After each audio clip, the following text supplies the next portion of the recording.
Good morning. Welcome to this week's edition of Winston's Weekly, when we cover all things property. My name's Chris Gosselin from Australian Fund Monitors, and let's introduce your expert, as usual, Winston Sammut. Winston, I've got a feeling I've seen that shirt before.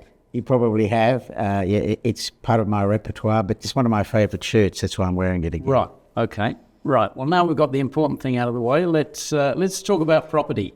What's been happening, firstly, overseas in the property market?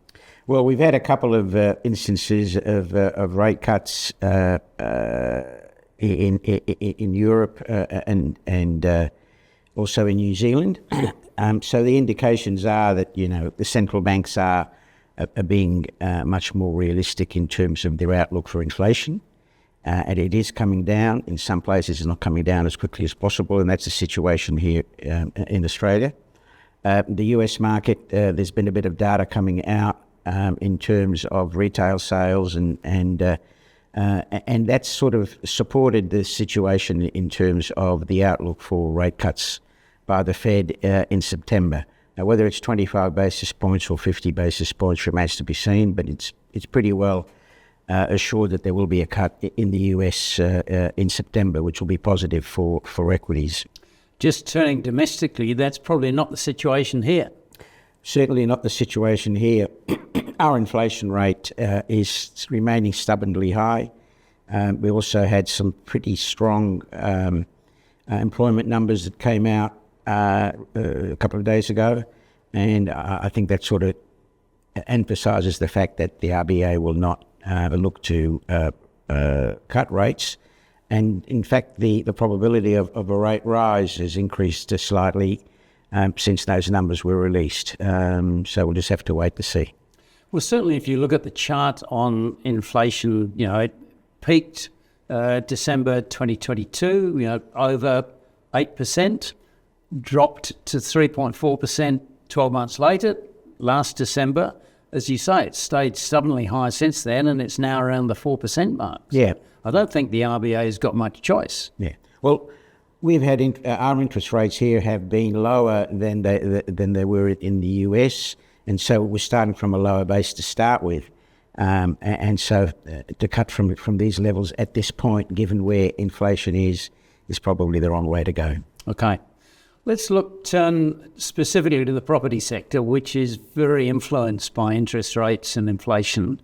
What's been happening locally on property, either from the reporting side of it or generally just the market? Well, going back to interest rates at this stage, taking that into account, the 10-year bond rates are around 3.97, so it's under 4%, which is quite an attractive level for comparing the yield on property stocks compared to the 10-year bond rate. In the US, the 10-year bond rate now is also below 4%. It's 3.91, which is positive for the sector. So that's the starting point. We've had some results out this week. There's been no real negative news come out of the results so far. A lot of the results of the biggest stocks will be coming out in the coming week, so we'll wait and see what's happening there. But what obviously is been the focus has been on valuations, and valuations have continued to come down. Whether there's any more valuation adjustments to take place after this round remains to be seen. We're either at the bottom or likely to be at the bottom in the next result period in December. Winston, just moving on, let's have a look at your stock of the week. What have you got in store for us? Well, the stock of the week, just speaking about Goodman Group, which came out with its result this week. Goodman has been a very strong performer in the sector. In fact, it's probably been the outstanding performer in the sector because of its growth qualities that it has. It's not really an income a yield stock. It's paying 30 cents in distributions, and the stock's around $35, $36. So it's more of a growth strategy rather than an income play.